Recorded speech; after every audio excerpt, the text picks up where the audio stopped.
Hello students, welcome to my YouTube channel.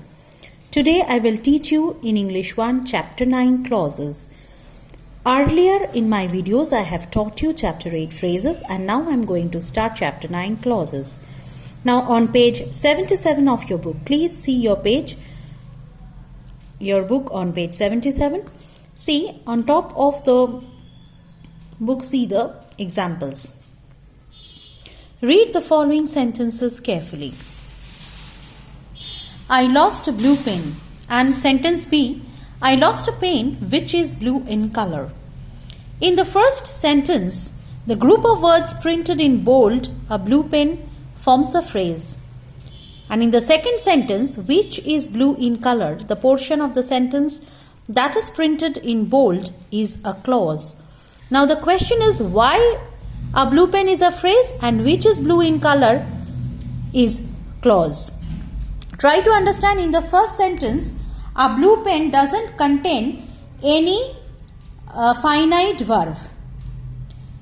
It doesn't contain any finite verb or any subject. Therefore, it is a phrase. But this sentence, I lost a pen which is blue in color, which is the subject, is the finite verb.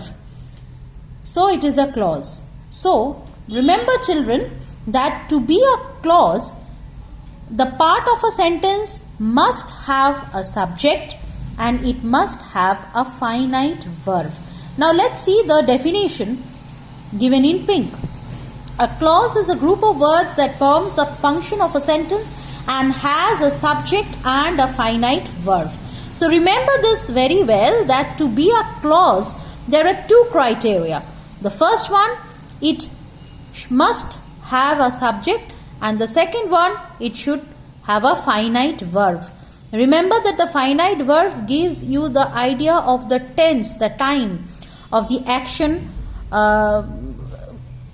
took place.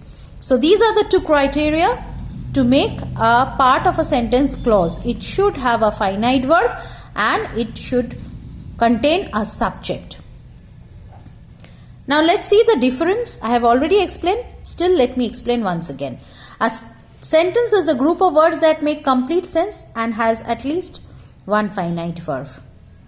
A phrase and a clause both are parts of sentence but they are different to each other. What is the difference? You see, a phrase doesn't have a finite verb. Does not have a finite verb. Which one? Phrase. But a clause has only one finite verb. That is the main difference. Phrase doesn't have a finite verb, but a clause has a finite verb. Now see, again another example here in the pink box. He saw a boy wearing a black hat. Wearing a black hat, this portion doesn't contain any finite verb. It doesn't even contain any subject, so therefore it is a phrase. But the second sentence, sentence B, he saw a boy who was wearing a black hat. Who was wearing a black hat? This portion written in bold has the subject who and the finite verb was wearing. So this is a clause. Answers of the exercises will be sent to you through attachment. Next page 78, you see types of clauses. First comes the noun clause. Try to understand, see the definition in pink. A clause that performs the function of a noun is a noun clause. See the example. He thought that his dog was lost.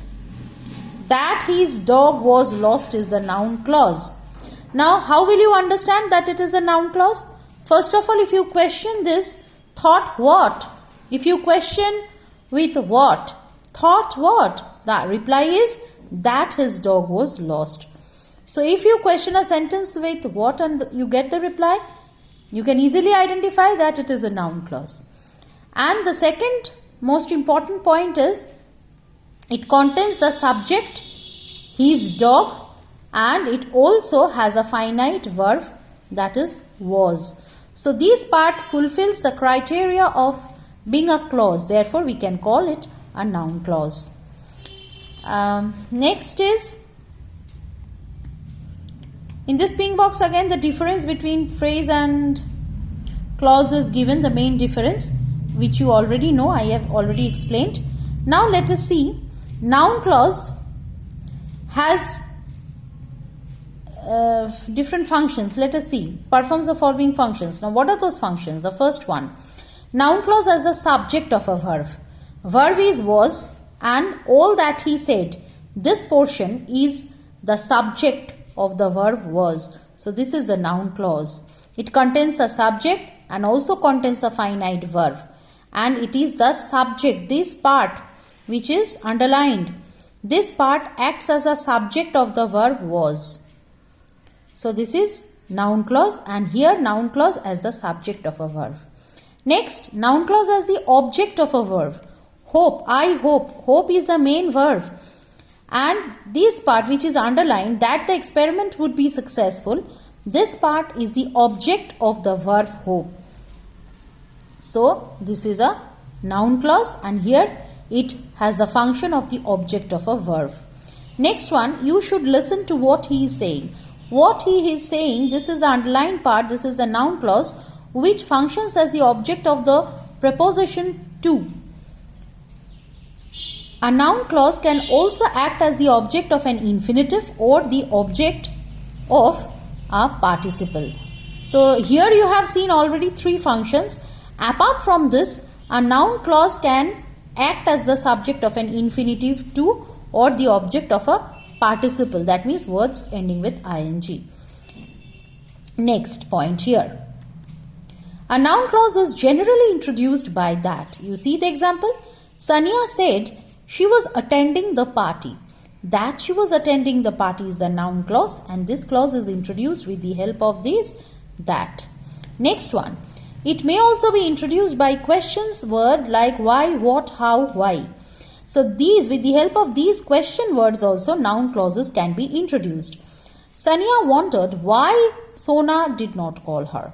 So again here it is introduced with the help of why, and this is the noun clause. In this next sentence, she wondered what the matter was. Here it is introduced with the help of what. So the portion that is printed in bold is the noun clause, and it is here introduced with what. Next, I knew when he would call. When he would call is printed in bold, it is the noun clause, and here in this sentence it is introduced with the help of the word when. Next, on page 79 on top, you see a noun clause may also be introduced by whether or if. See the sentences, they wanted to know if we were interested. If is the thing by which the noun clause is introduced. Similarly, the last one, Rohan asked me whether I would play with him. Whether is the word which is introducing the noun clause. And in all the sentences, remember the part which is printed in bold is bearing the subject and the subject and the finite verb. Like we is the subject here, and were interested. This were interested, where is denoting the tense. It is therefore the finite verb. Similarly, I is the subject, would play, would is the finite verb, would play. So see, in all the sentences you have read, they are clauses introduced by why, what, how, that, when, whether, if, and the portion that are printed in bold, they are bearing the subject as well as the finite verb. Again, there are exercises. The answers of these exercises would be sent to you in attachment. That's all for today. In the next class, I will continue with adjective clause and move to the other pages of this chapter. Till then, whatever I have explained, please listen to it and read the pages thoroughly. Try to understand. Thank you for watching my video.